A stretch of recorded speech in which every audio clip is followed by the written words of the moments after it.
Hello, everybody, and welcome to the Let's Talk About show. I'm, of course, your host, Dylan Strickland, and today, let's talk about Disney's Cruella. Joining me once again is Kirby Teleski. As always, how are you doing, man? I'm doing good. That's good. And actress and my beautiful girlfriend, Olivia Roberts, is here with us today as well. How are you doing, babe? Good. And local Disney fan, Joshua Cruz, is here. How are you doing? I am doing fantastic. So excited for today. That's awesome. I'm just going to give you guys a breakdown of how the show is going to work today. We're going to talk about the first two animated Dalmatians movies, and then we're going to talk about the live-action Dalmatian movie, and then the second live-action Dalmatian movie before we talk about Cruella, all of which will be time-stamped in the description. So if you'd like to skip around, jump to the parts you want to hear, you can do so. Starting out with Olivia, what are your thoughts on the original and Patch's London Adventure? I think the animated films do have a bit of charm that maybe doesn't exactly come across in the live actions, but I would also say that they have some faults, which is that they're not that interesting, at least to me. And maybe this is because I grew up with the film, so I'm very familiar with the plot and some of the characters. A lot of it I retained, but the first movie, I would say I would give it like a solid 5 out of 10. It's nothing great, nothing bad, but especially with the second one, Patch's London Adventure, is where I think the story completely derails and just it really throws dirt on the franchise's name as a whole. So I really can't recommend anybody to watch that film, nor would I ever expect someone to, as you asked us to, Dylan.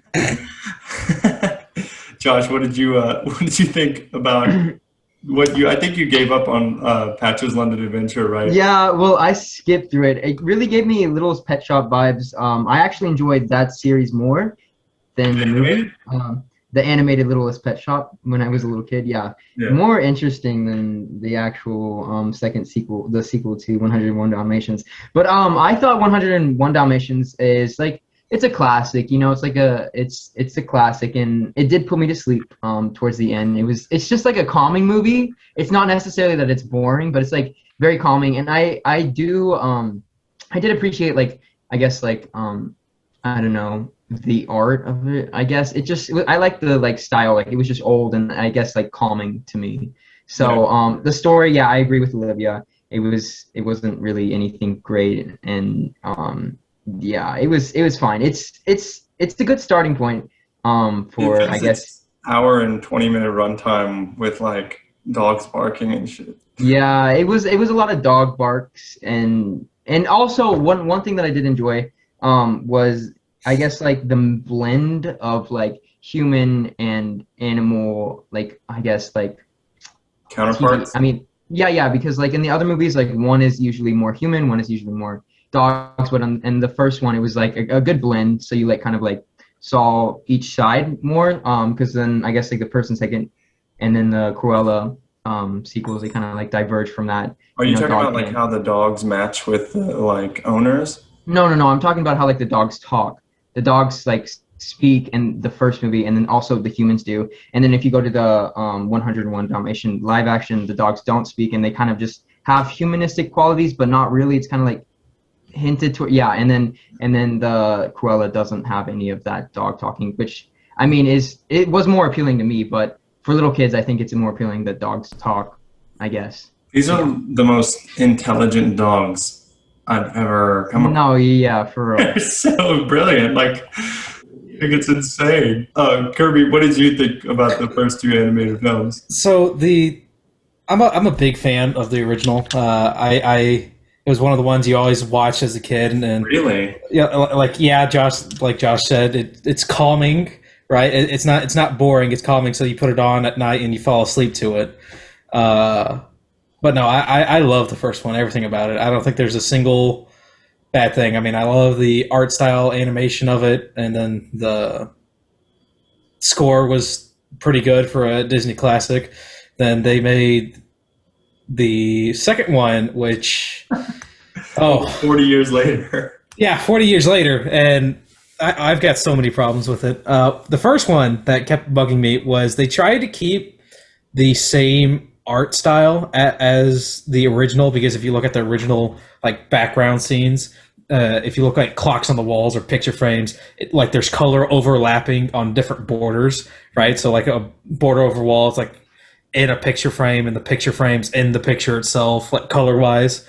And then they tried to do that with the second one, but they also put They mix it with like modern tech. yeah, they mixed it with that, and then modern animation for the time, and it just did not blend well at all. It kind of lost its like charm. It loses authenticity. I think it tried to keep the charm of the first one while trying to add to it, and it just did not succeed with it. Mm-hmm. And just the entire plot of this second animated one was bad. My issue with like the second one is like, okay, so in the first one the dogs are smart, like they're outwitting these two goons, right? Yeah, they're intelligent. They're intelligent dogs, right? But it's like still kind of like you're like, okay, maybe the dogs could get away with it. But then in the second one, they dumbify them so bad. The dogs literally understand like traffic and like driving, and they drive a double-decker bus like through the city and don't crash, like hardly crash into anything. It's like alarming. I hate the plot of the second one. It's terrible. So bad. It's bad. They like took the... Go ahead, Liz. Cash's London Adventure is basically Home Alone. Yeah. They do with the animation style of like Beauty and the Beast. Yes. It was weird. Also, there are like 40 direct Lion King ripoffs. Oh yeah, no. The Lion King so many times. They played off a lot in that one, and I did not like the casting of Martin Short as the like artist guy or bougie hair, black glasses outfit. I hate that they got Martin Short for that. I hated that. Really? I thought it was like one of the only good parts. No, that like Martin Short. Like, I love Martin Short. I don't want him to be in a piece of garbage like that. I see. Okay, so my thing with it is like, I think the first one is fine. I don't know. I don't think these movies, like the old Disney classics, are really like my type of like really my cup of tea. I think they're kind of slow, way too slow paced, and the plot is like not really anything at all to me. And it's not like the characters are very interesting to me either. So I don't know. Like this and Lady and the Tramp, I think they're below average films, like genuinely. But the animation style in the first one is like super charming, like you said, and then they destroy it in the second one. It's bad. It's like it changes the tone. Like the movie feels inconsistent because it wants you to think, oh, this is a modern take, at the same time as being like, oh, this isn't a modern take. Yeah. I'm pretty sure like they were trying to set it back in the 60s or 60s when the first one came out, but then they also had like modern inconveniences, or not inconveniences, but modern situations that they were in with different pieces or cars, or if you just watched it, there's like modern technology and what was supposed to be like a 60s era. Yeah. It's bad. It's not good. We'll move off of the animation ones, which I don't think are good, into more stuff that I kind of also have conflicted feelings about. What are your thoughts on the first live action movie, Kirby? The highlights of the first live action 101 Dalmatians is hands down Hugh Laurie as one of the henchmen. He's amazing as House in the House series. He's just all around great actor, and that's the only reason I watched the first one. I mean, yes, it's got Glenn Close as Cruella, and I like Glenn Close as a actress, and I think she's amazing. I like Glenn Close too. Yeah, I just think she shouldn't have been a Cruella in these live action movies, because it just didn't fit to me. It felt off because like how ridiculous it was, or what? Yeah. It's like the live action ones. They tried to be well, first off, it's a very 90s movie. if you go back and watch it, because they change the job of Roger from a musician to a video game designer, and it's all like the big box screen computers and bad graphics and everything like that. And then the reason I don't like Glenn Close as Cruella in these is because they were making these kind of not cringy, but I don't want to say idiotic, but more, I don't know, like for children, right? Like but I think Glenn Close could have been what Emma Stone was, right? As Cruella, but I think they should have gotten a different actress if they were trying to make Cruella goofy.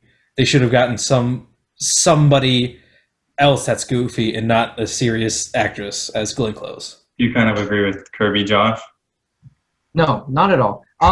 Not to like say your opinions are invalid, but I when I watched the movie, I was like, as a kid, like I remember watching the movie, and I'm like, oh my gosh, this woman is crazy. Like, who is she? Like as a kid. So when we're looking at these movies, I always like to like look at the perspective of like when it was made, like, you know, the 101 Dalmatians. I appreciate it because like during the time that movie probably was like, oh my gosh, that movie was so entertaining. Did you see how those dogs ran away from Cruella and stuff like that? Like I always like to take a moment and like take myself back to like when they were made and who they were made for, like the audience. So when I watched 101 Dalmatians, I was like, oh yeah, Cruella, when I was a little kid, yeah, definitely. She's like not necessarily too scary, but she's like, this woman is crazy. Like I enjoyed like the seriousness because like it was more believable, because like if you're like a 10-year-old, you know when something's like cringy, like, you know, and I just like enjoyed the serious aspect because it felt like she was more I guess believable in a sense in the world they created, at least for me.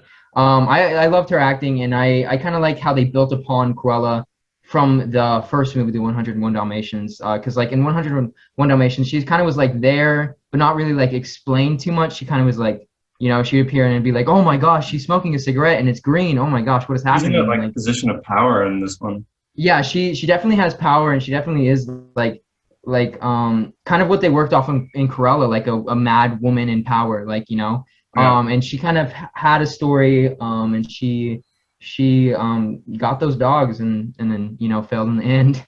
But I enjoyed it. The actor for who was it? Anita.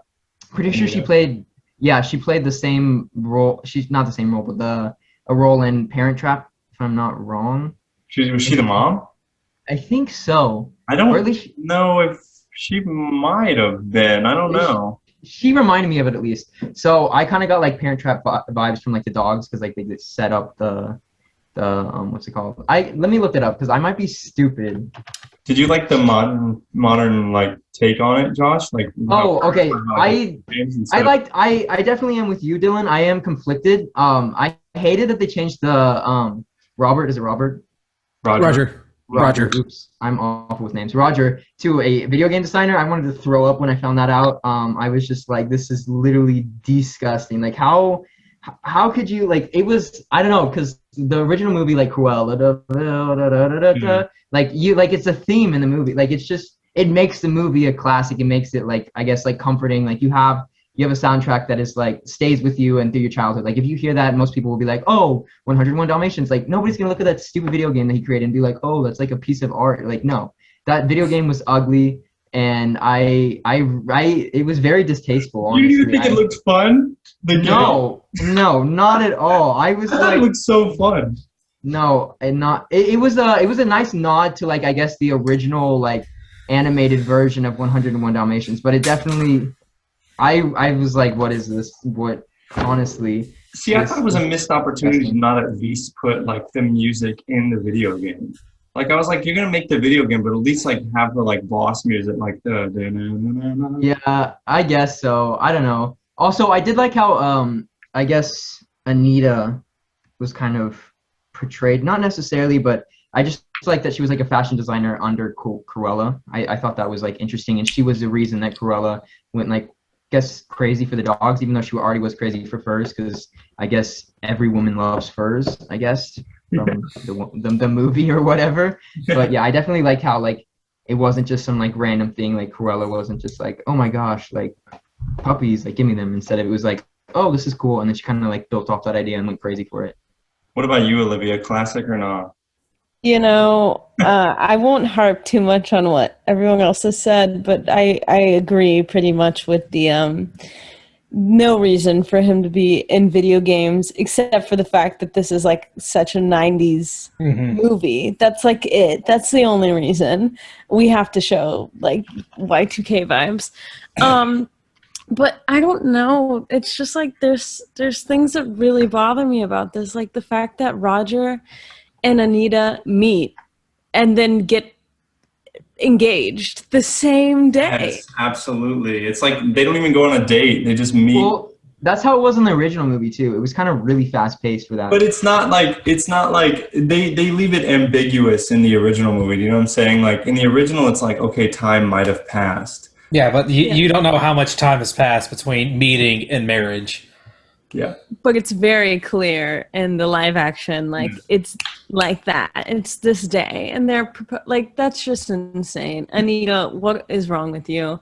And also, I don't know. It's kind of like Anita is dumb. The way that she works for Cruella, knows for a fact that Cruella has like this fur passion, let's call it that, and Anita's sitting there watching the TV and is like, oh, this is so horrible. Like, who could have done this? Meanwhile, she's designing the clothes. And it's like, you have to put two and two together at some point and realize, like, you're working for the villain. But I guess... Did you like the casting of Jeff Daniels as Roger?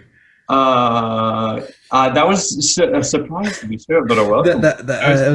It was so bad. I didn't know, because this is actually my first time watching like Really almost all of these movies. I hadn't seen Patch's London Adventure or the first two live actions, so I have some thoughts. First of all, it's like if the second animated one ripped off Lion King, and this first live action one rips off Home Alone so hard. Like they don't even try to like hide the fact that they're going for the same like blunt slapstick humor where like the two goons fall on traps all the time. They're outsmarted by these like really intelligent dogs who have like never been trained to be that intelligent. You know what I'm saying? Mm-hmm. And then like, I don't know, I'm kind of on your vein, Kirby. I feel like tonally, like it switches from like realism to like goofy cartoonish nature. In my opinion, yeah. I feel like the story isn't really realism, but I feel like the actors, like Roger and Anita, kind of played it realistic, and then Cruella was like way out there, if that makes sense. You know what I'm saying? Yeah, and then you get like Hugh Laurie and what's his name? I actually thought Arthur kind of playing it realistic too. I thought he actually did. I thought he was one of the better performances. Yeah, but they were also goofy. Also, I would be remiss to not talk about. I mean, it's even better in Cruella, but like the costume and wig and hair and makeup design for these movies, like both the live action ones and Cruella, is like insane. Like it's crazy what they like come up with her hair and like with the like spotted costumes and furs. Like there's one scene, I can't remember if I think she's crawling into a barn at one point, and she has her, like red like fur coat on, and she looks almost exactly like the way that she's walking, her posture and everything. It's like they drew her, like literally drew her, because she looks almost exactly like she does in the cartoon. And I like that they were able to capture that, but like in a live action sense, if that makes sense. But yeah, I don't know, just the like inconsistent. I mean, I get it. This movie's for kids, like clearly, but like the inconsistency and like tone, it kind of felt like a drag to me for a lot of time. But also, I didn't grow up with it, so that might have a different effect. Would you guys agree that like growing up? Yeah, it does have a different effect. Yeah. If you watch it as a kid and watching it now. Yeah. Is that the same for 102 Dalmatians, Josh? Because Olivia was like, she like knew beat for beat what happened in this movie. Are you kind of on the same vein? I honestly, I don't know why, but I skimmed through 102 Dalmatians and I was like, why do I know this more than I no 101 Dalmatians. I don't know why. I just like the scene. I remember the scene like vividly of where like Cruella goes mad again. Like that was like something that I was like in my childhood. I was like, what the like I don't know. So I think I don't know why, but that movie left more of an impression on me than the first one. Maybe because the first one was like I guess like the same story as the original 101 Dalmatians, except it was live action and really different in a sense. Yeah. I don't know. I don't know why it was like that. It might be because it's closer to like release birth wise. Like it's a 4-year gap in between movies, and I feel like the second one was like closer to like our kind of growing up period. Yeah, probably. But what about you, Olivia? What do you think of 102 Dalmatians? Yeah, I don't know. This movie was burned into my brain. Like I don't know why. I guess I watched it so much as a kid. It's strange that I didn't remember the first one, but the second one like is just so ever present. But I think the second one is pretty good just because it does things that are a little different from the first one, like the cake scene especially. Like I was just so looking forward to that the entire movie because I like that's my favorite part. It's crazy. It's like it's like it was literally ingrained into your brain. Like you were telling me, you were like, "This is what's coming up next." Like I'm so ready. Have not watched it in a solid 15 years, if not more. But yeah, so I like it. It's again kind of like the same premise. You don't have to like focus too much on it. And also, Hugh Laurie's not in that one. He's not. He's not. So I think that's it's a drag. travesty. What about you, Kirby? What do you think of 102 Dalmatians? I don't think I will ever watch this movie ever again. I like Olivia said, I remember watching it a lot as a kid, and you remember certain scenes or whatever. Like I remember the very last scene. I couldn't remember when it was in the movie, but when the Dalmatian slides down on the tongue and hops off or whatever, I remember that. Then I also remember the like second chance entire building for some reason. Horatio Hornblower. Yeah. God. But so for 102, I love the actor. What is his name? The main guy. Ian Grufford. I think that's how you say it. Ioan Grufford. The butler or what? No, the romantic guy that fell for whatever her name was. Oh, the one who gets framed.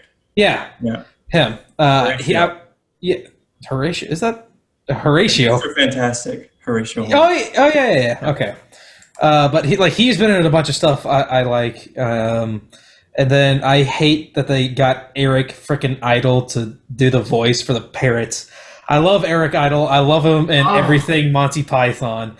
But why the fuck did they get Eric Idle to do a goddamn parrot? Oh my gosh.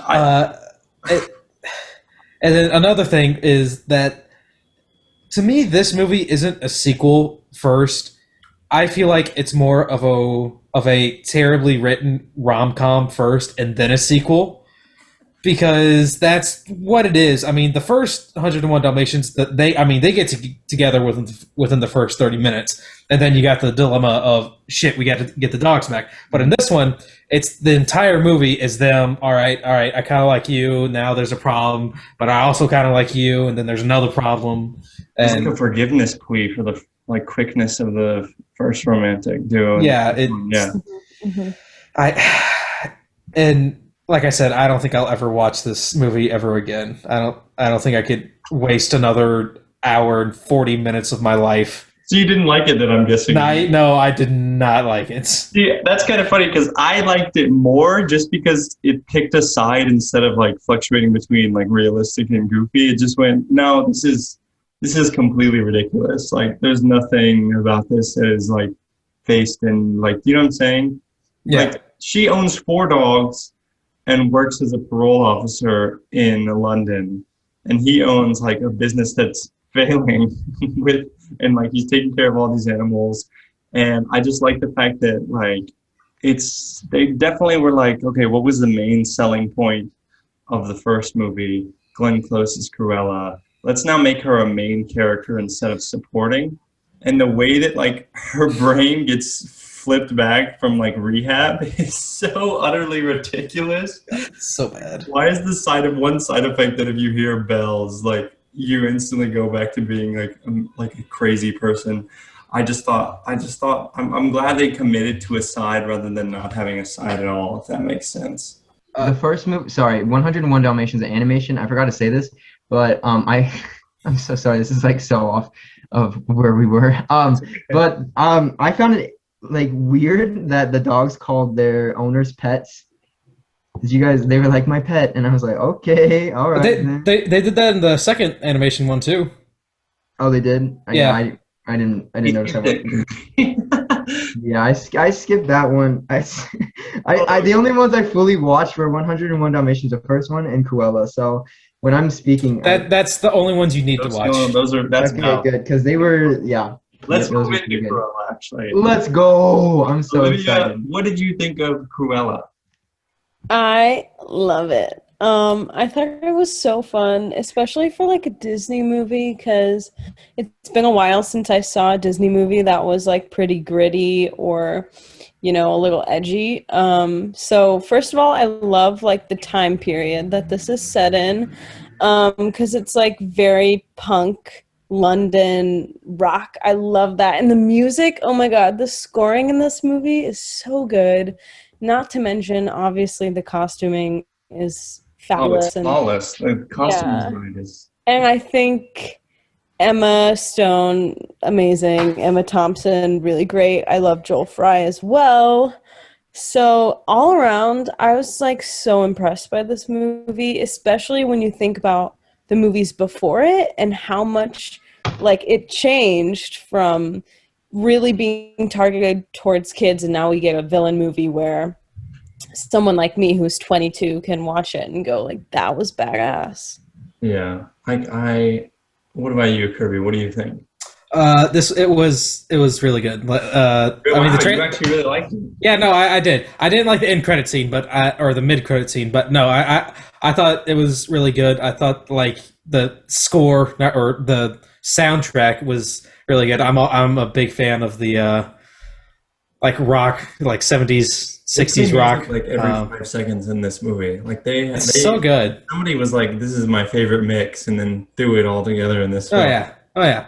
And then the casting was really, really good with Emma Stone as Cruella, then Emma Thompson as the what they call her, the Supremus, the Baroness. The Baroness. Yeah. And what's his name? Not Ben Kingsley, but the bald dude. He's great in everything. Yeah, no, he's awesome. And then what was his name? Horace. Horace. He was yeah. Oh yeah, her 2 henchmen I really enjoyed too. Yeah, I really like the fact that they highlighted on their relationship and they flushed it out a lot, and they did a really good job on that. Yeah. And the entire plot was really good. I thought it would have been kind of cheesy-ish because I just watched the first 101 Dalmatians, then a complete trash.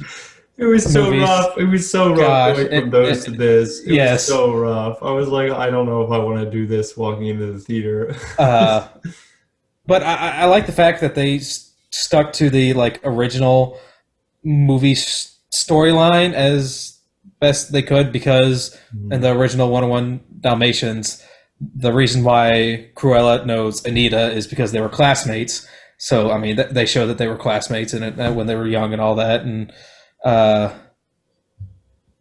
but yeah, no, it was like solid film all the way around. It was really good. Yeah. What about you, Josh? Did you kind of feel the same way? I loved this movie. I was expecting like something that was like, I don't know, I was like mediocre or whatever. I mean, I wasn't gonna doubt the performance of the actor because it was a pretty I liked the casting of it, so I was like, and it's not gonna be awful.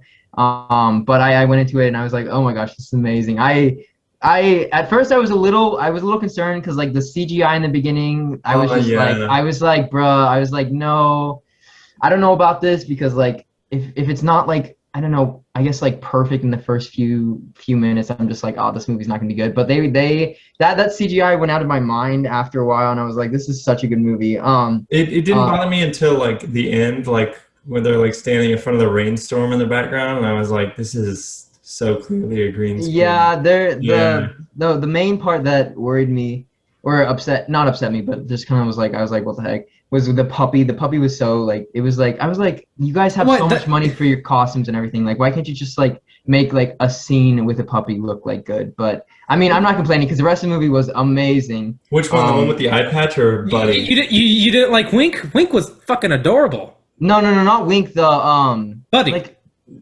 is that her dog? Yeah. Yeah, Buddy. Like when he was a puppy, there was a lot. Like I thought the CGI was a little rough. But anyways, besides that, I really enjoyed that. This kind of like it took ideas from like 101 Dalmatians, and it was like, all right, let's make this great. And then they did that. Like exactly. They didn't like. I guess they didn't stick with like the plot at all.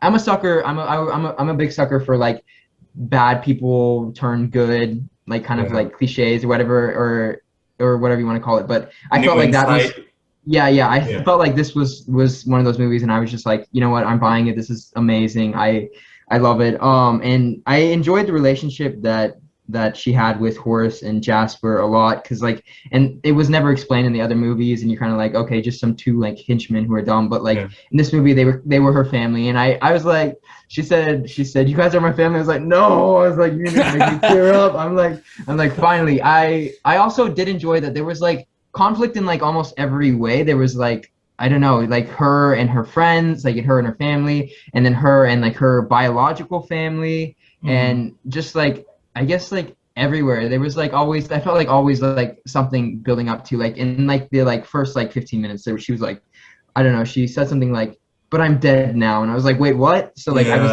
was like what is this? So like I felt like the movie just kept you going, like wanting to know more and more, and then it just like dropped bombshell after bombshell, and you're like, okay, what the heck? And it was just so creative in the way that they kept the plot continuing, like Cruella's like introduction. Like when I first saw that, I was like, what is happening? But it just worked all together and to a nice blend, and I really enjoyed it. What I kind of really enjoyed about it was how, like Olivia mentioned this, where it's like kind of shockingly dark at times, like when her mom gets pushed off like cliff. I was like, what the fuck? And then that was so mom, brutal. I was like, oh my god. No, yeah, and then the mom wanting to kill her own child. I was like, I was like, calm down, Disney. Disney's out here just offing people, man. I mean, I definitely liked it. Like I enjoyed it. I do have a couple of things that I didn't really enjoy so much. But overall I thought it was pretty good, and I know we already mentioned it like 3 or 4 times, but like I couldn't get enough of the costume design. If I go and see it again, it'll be to like see the costumes again, especially like because they start out as like sketches, like the bug one, like where it's like the Beatles and they break out and they fly out of it. I thought that was really cool. That was so cool, and I was like, because it was at first you look at the dress, you're like, holy shit, that's like a stunning dress. And then there's like the twist where it's like actually it's moths. Yeah, moths. I thought the dress was ugly at first, and then it kind of grew on me, and I was like, it's not that bad. And then it turned into bugs, and I was like, okay. Yeah. That was my relationship with that dress. Emma, the mom, the Baroness, phenomenal. Oh my god, so good. And Emma Stone Emma Stone for me is like a hit or miss actress. Like sometimes I know that's blasphemy to a lot of people because a lot of people really like her. Wait, what do you not like her in? Spider-Man.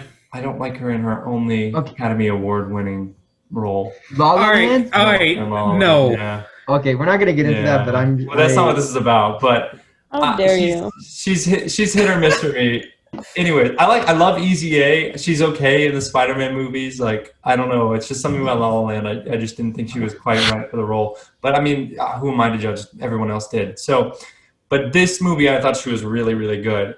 Yeah. My problem is sometimes there's a couple of scenes that feel weird, if that makes sense. Like the first scene where she decides to be Cruella full time and like walks out and talks to her 2 friends. Oh yeah. Did anybody else feel that was kind of awkward? Like I was like, this is a little cringy. It was like when your friend tells a joke that just doesn't land with the rest of the group. I didn't think it was like necessarily awkward, but I thought it was like an awkward like choice for her to make.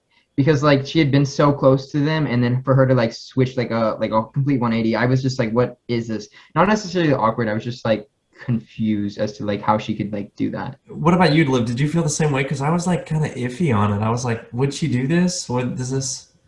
Well, listen, I think her friendship with the two of them is one of the only things that really works, like, for the audience to like her as a person. So to show this transition of her becoming a worse and worse person, she also kind of has to do things where you're not completely on her side and where you're like, ooh, I don't like this. Like, why is she acting like that towards them? And, like, of course, their response as well, being like, why are you treating us like this? So, yeah, I mean, it is uncomfortable and it's awkward because she's basically just treating them like nothing.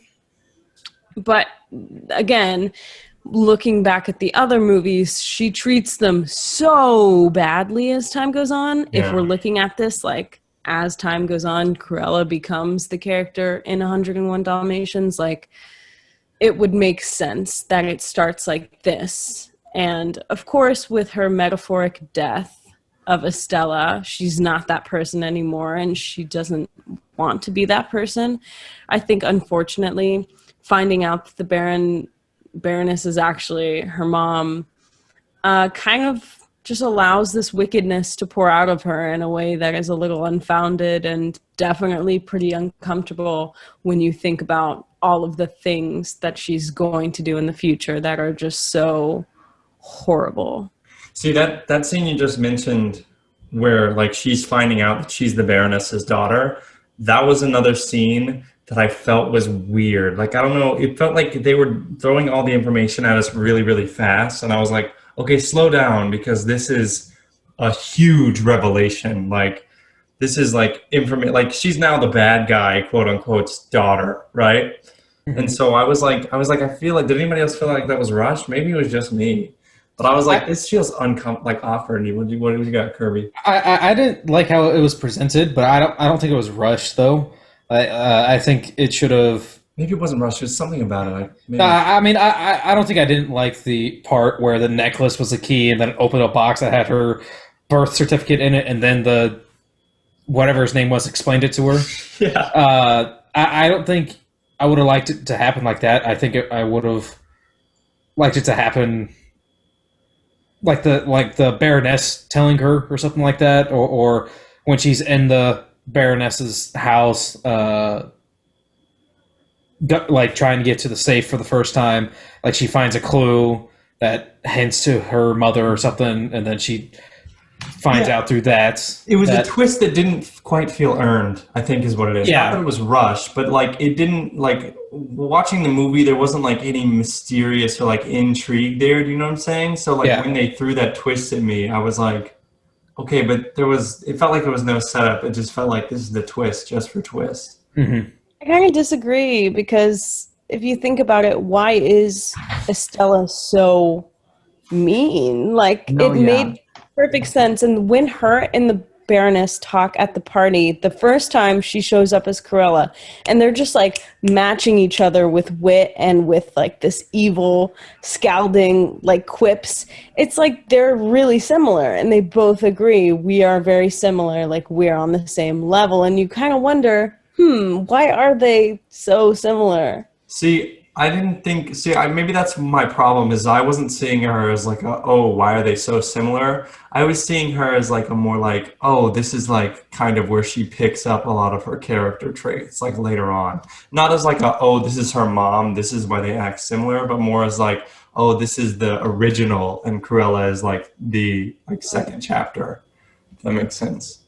Yeah, I agree with Olivia. I definitely enjoyed that Cruella mother was the Baroness. I thought it was a good explanation, and also they hinted at it in the beginning. They were like, this is a family heirloom, and then it's like it was the daughters, and then later on the Baroness was like, this is mine, it's a family heirloom, and then I guess it was kind of like a hint towards that. And I definitely agree with like the whole like wittiness and everything that they present in that one scene when they first meet. It kind of explains why Estella isn't necessarily like nice. Although in the beginning, I like thought that her like, I guess going against the boys was kind of like okay. Like I thought that was like more self-defense than like I guess going like mad. That was my opinion. Like those boys were bullying her, like beat them up if you want to, like go off. But later on, I was like, oh yeah, she definitely is mad, and she turned on her friends, and I was like, what the heck? But I like how she channeled it into a way that was like beneficial in the end, where she got the Baroness and didn't kill her. I was like kind of worried. I was like, if she kills her, I was like, I would be so disappointed. I was like, because she got out that needle, I thought she was gonna stab her or something at that one Dude, point. I thought it was poison. Yeah, me too. But it was good. And also, wait, what do you believe? Do you think that Cruella, like DeVille, takes off like the story from there? Do you think like this is a prequel, or what do you? Yeah, well, we'll talk about where it could go here in a second. Are we all unanimously like on the train of holy shit? Like the villain, I guess, was really good. Emma Chamberlain, is that what her name is? Emma Emma Thompson? Emma Thompson, sorry. Emma Chamberlain? What I don't the know who hell's Emma wrong with Chamberlain you? is. Who is Emma Chamberlain? I don't know She's what a her name is. She's a YouTuber. Jesus, Dylan. Oh, Lord have mercy. I'm How sorry. dare you disgrace I don't Emma know Thompson like that? Emma Thompson was phenomenal. Do you guys agree? Yes. Yes. Emma Thompson's always phenomenal. There's not a single bad thing that she was in. I think she kind of. I thought she did a lot. Like I thought she was the best part of the movie. Like I thought she performed. I don't know. Winky was pretty damn cute. With the dog with the eye patch. Yeah, that was pretty damn cute, dude. And I like the slight nod where it's like they're sitting there and then he looks over. And he's like, it's kind of interesting how dogs like match with their owners. Oh no, yeah, I definitely. Yeah, I like that a lot. That was a cool little nod to the original movie. Yeah. Did you guys have or Josh rather? Did you have a favorite part, like overall? I don't necessarily think so. I just liked it. I liked it all basically. So yeah. No favorite like, part. You know, standout moments, just like overall enjoyment. Period. Yeah, I think so. I was doing calc homework and it was like a relief to be like watching it, and I was just like, this is so much better than what I'm doing. So you watched it. You watched it on Disney Plus, then, huh? No, I didn't. No, I was not gonna pay $30 for that. I watched it illegally. You even saw it in theaters? No, I watched it illegally on my computer. Oh, very nice, very nice. No, I was gonna watch it. Thursday night, but our movie theater is really weird because it's still like very like Corona-y, COVID, like because it's very, very I guess shut down.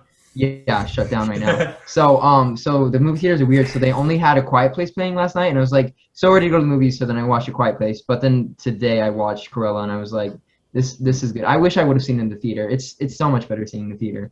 What about you, Kirby? Did you have a favorite part? I've got several favorite things about this. Like one of them was I'm just kidding. Oh God, fuck. Go ahead. No, like one of them was the soundtrack. Just like the different rock hits that came on was really good. What did you think about the score though? Because like the score was really good. I like the theme, the piano theme. I can't remember how it goes, but it was like very light, but also kind of brooding, if that makes sense. Yeah. Then I think my favorite scene was the part where I can't remember what exactly happens, but the scene where they're in the park at the fountain, and that's when Cruella has her first like fashion show, and then you got like Horace there on the guitar, and like everything's red, and it's like very punkish and rocking out and everything.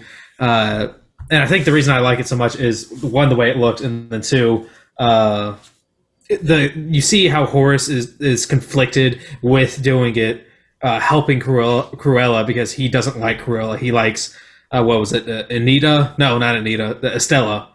And he hates that she's becoming Cruella and not staying Estella. And then I want to say my favorite character was Winky. The dog? Winky, man. So cute. Dude, he was an overgrown rat. Come on, how badass is that? That was really funny. How badass is it? They were throwing him around. He's like, don't turn around. Yeah, don't turn around. He fucking latches on his face like alien. What about you, Liv? What was your favorite part? Yeah, I really liked all of the interruptions Cruella makes at the Baroness's shows and whatnot. Like basically all of those scenes where she comes in, like especially when they tape the Baroness into her car and Cruella walks on the top. Yeah, they strap her in and she goes on the top, and it says new or it says old news. Yeah. That's the thing. Hold down. Like, yeah, that was really cool. Yeah, she was just so stunning. And I loved like watching Emma go between like Cruella and Estella. Like it's very interesting to see the way her posture changed, her That red wig accent is changes. fantastic, by the way. Did what? The red wig is like fantastic. Oh yeah. Yeah. Yeah. The wigs were really good. And even like when all of the women show up in the Cruella wigs and they get like body slammed to the ground. That was pretty good too. I don't know. There were a lot of great moments, and I also just appreciated like the Easter eggs to the other films. Like Oh my god, Regent's her best Park. friend. Her best friend was awesome. Or not her best friend, but like her costume designer friend.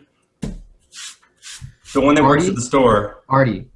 Artie, yes. Oh yeah. He was great. He was great. Yeah. He was really good. I liked how creative Cruella was, or Estella, or whatever. Yeah, I just you like really that. kind of get a sense of like she's brilliant. No, She was yeah. brilliant. That wasn't in the other movies. Like even in the other live action ones, they were like, oh, she's this head designer or whatever. Yeah, but But you like didn't see all the the other brilliance or people were genius. designing. No, yeah. I Yeah. definitely like how they made you frustrated for her. Like the Baroness was stealing designs and like not giving anybody credit, and you're like, oh, what? She's a genius too. And I just enjoy that little interaction. Yeah. Yeah, no, I would have to say that my favorite part probably, well, number one, the costumes. Every single one of the costumes was fantastic. I did like the soundtrack. I thought it was a little overpowering at times. Like I felt like we jumped from one song to the next without like nobody else feels that way. No. I felt like we kept jumping. There was one part where it was like 3 songs back to back, and I was like, these are all different songs. Like, Because it was a montage. is it? Yeah. The montage. The montage in this movie was fantastic. It was one of the better montages I've ever seen. Do you guys know what I'm talking about? Which one? I Yeah, can't remember what where was it it? was. What was it when she became Cruella and like all of her Yes, fashion shows? yes, Did you see the yes. like the title or the newspaper titles in the When you're just- background and all When you're that? just going to like, and the like italics, the fonts that they use in this Yeah. movie is so beautiful. And like when the montage where we're just going from like costume to costume, it was really cool. But like that deep down, that part of me wanted to like look at him a little more, because the one that says like she has the eye makeup and it says the future. Mm-hmm. Oh my gosh, that costume was so cool. Like I just can't imagine how much fun it must have been for Emma Stone to just like go to work and dress up each day. Like that's like honestly the dream job. Like you just get to go and dress up in these extravagant costumes. And I love the first scene with Emma Chamberlain. I love the first scene with Emma Thompson. Dylan, you're off the show. I know. I need to leave. I love the first scene with Emma Thompson where she walks in and she's like, "That was your best work in years." Like, do you know what I'm talking about? Like, Cruella gets all drunk and then designs the like newspaper dress. Yeah. He's like, Oh yeah. "Congratulations." That seems first nice. scene set the tone for her character so well. Like, she just comes in, she doesn't look at anything else other than the window display, and gets what she needs and leaves. And I was like, okay, like I'm completely on board with her for the rest of the movie. So did anybody else know that Emma Thompson was in this before they went to go see it? And No. I did, yes. I didn't. I was fully surprised the fact that she was in it, but I was very happy that she was. Yeah, no, it was. She was phenomenal. I feel like they both just played off of each other really, really well. Mm-hmm. Do you guys? So, like Kirby mentioned, there's a post-credit scene, and I talked to Liv about this a little bit, and she kind of explained to me that she doesn't feel like there's going to be a sequel, but I kind of feel like there might be. How do you guys feel about that?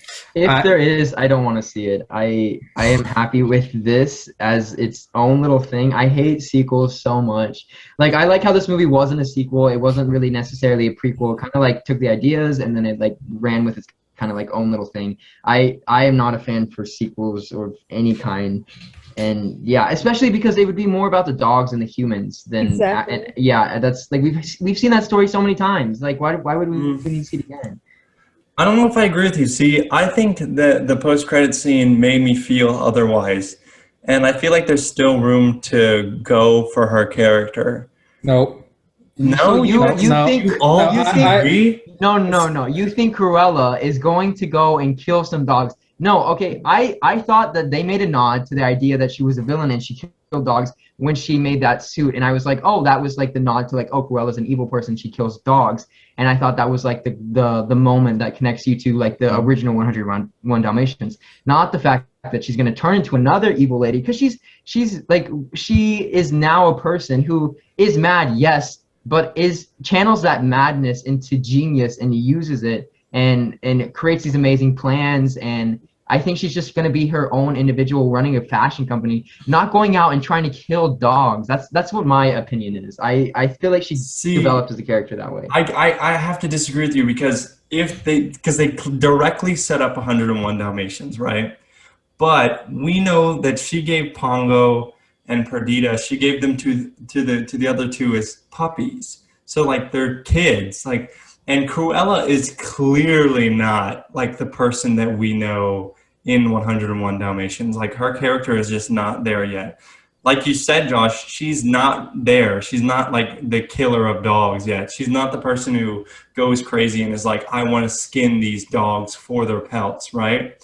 So I'm like, well, I want to see how she gets there. Like, there's still a story to tell where she just goes completely off the edge. She's still treating her like family members, like they're actual people instead of just like her workers. Like, I want to see what is the thing that pushes her to be the Cruella that we know in the live action 101 Dalmatians and the animated 101 Dalmatians. Like, I want to see her go, she didn't even smoke a cigarette in this movie. Like, I want to see her completely transform into like the evil Cruella that we know.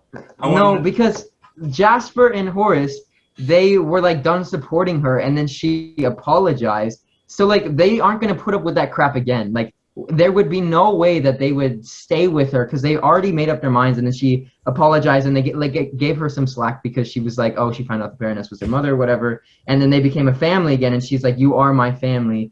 I don't think there's room for her to like go and destroy that again when they've had just like such a beautiful creation of Cruella as she is in the movie. I don't think it's like fun to go and ruin a beautiful character you've created. I mean, unless I feel like that's part of the intrigue, is that like, why are Jasper and Horace still around her even after she becomes super chaotic and evil? That's just not logical. Olivia? That's just not logical. I mean, listen, I have to agree with Josh that if there's another movie, it's gonna basically be 101 Dalmatians again, which we've seen. I don't think it could be, though. I think no. Hold on, it's a Spider-Man situation. Like, do we really need to see it again? Like, let's leave it where it's at, because they would be kicking a dead horse if they did it.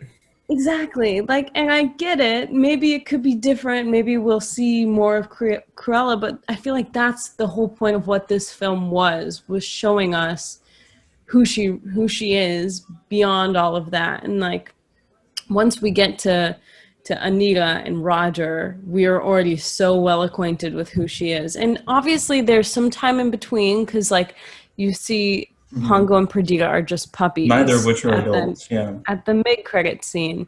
But yeah, I mean, I just feel like we already know where it's going, and it would, be beating a dead horse. See, I think you guys are assuming the sequel would be 101 Dalmatians. I'm not. I don't think the sequel is 101 Dalmatians. I think the sequel is like something like they name it Cruella de Vil, and then it's like her actually becoming the evil person that she is in the first 101 Dalmatians. Why?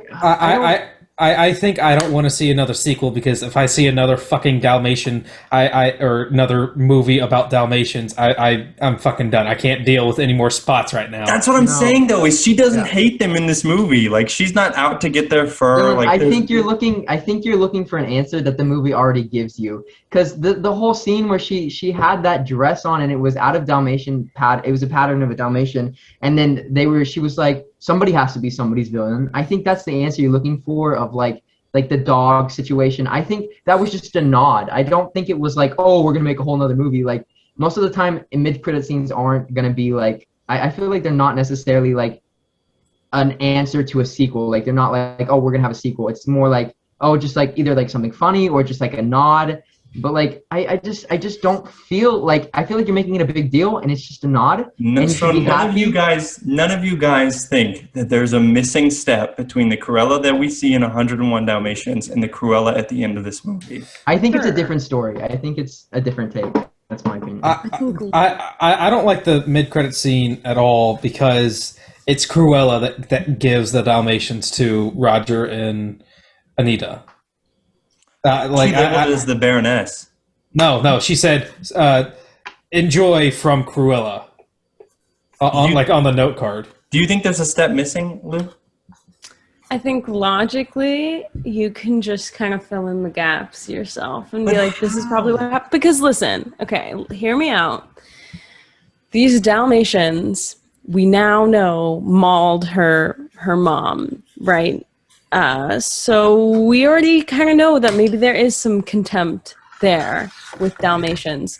Anita and Roger getting Pongo and Perdita is a bit perplexing, but if you think about it, Cruella has already thought about the idea of turning Dalmatians into a coat. Who's to say this wasn't a long-term plan for her to give these puppies for them to like meet and to then take those dogs later, try to offer a paycheck. Also, it's also interesting in this movie, I think, just since we're on the topic of Dalmatians, the way that we don't see just like puppies in this movie. Like we see like big, like dogs, like real dogs that are like aggressive and like, yeah, hurting people, because that's so different than what we've been exposed to. And I think it shows a different side of them, which Cruella, maybe that lights her fire a little bit.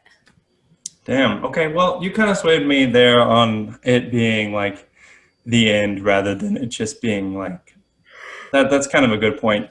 You can see her disdain for the Baroness. No, I don't think she necessarily has a disdain for the dogs. I feel like she took it out on the Baroness because like she like trained the dogs somehow in some time and told them to sit at the end. And she kind of like, I don't know. I feel like if she really hated the dogs and had a plan to kill them, she would have killed them when the necklace was in there. Like if she had so much hatred at that point, I thought she would have killed the dogs then. I was kind of concerned she would. That's exactly how I feel. That's why I thought there would be like there's potential for a sequel, but if there is, but time will tell. Time will tell whether or not there is or whether there's not. So we'll see what happens. Do you guys have anything else that you'd like to add about Cruella, or are you guys good to go? Wonderful. Wonderful. A consensus all around. We all like it, and then all three of you think that there won't be a sequel, but I do. And that Winky is the best character. And that Winky is the best character. Yes. Wait, so do you guys think that Jasper is like in love with Cruella? That's the vibe, right? He's like in love with her. Yeah, I think at first, but now that she's... Yeah. Well, I think that Jasper was in love with Estella and not Cruella. But so now that it's Cruella, I think that's over. Maybe room for that in the sequel. It definitely rubs salt in the wound a little bit. Kirby, where can... Oh, why am I doing this myself? Kirby, where can people reach out and find you on Instagram and social media? They can find me at Curbs McGurbs on almost everything. Oh my God, are you serious? Yes, I'm serious. Such a gift. I actually took time and changed everything. Did you change it? Because I thought it was the real Curbs McGurbs. No, I changed it to just Curbs McGurbs. I'm so proud of you, Kirby. There you go. How hard is that? That was actually very hard. The settings on Twitter were a bitch. What about you, Olivia? Where can people reach out and find you on your Instagram, Facebook, whatever? You can find me on Instagram at Olivia Roberts with a Z. And you can find me nowhere else. What about you, Josh? Where can people find you on social media? Yeah, Instagram, it's Joshua Cruz, but there's 2 periods that surround the A. So Joshua Cruz, and there you go. And that will conclude our show. If you enjoyed this, please be sure to subscribe and leave a like. It really helps me out. Add me on Instagram at Dylan Reviews. I do little breakdowns on movies and stuff that's coming out. And we're all appreciative of you listening and hope to have you back when we talk about A Quiet Place Part 2 in the next couple of days. Like I said, thank you guys so much for watching, and we'll see you next time.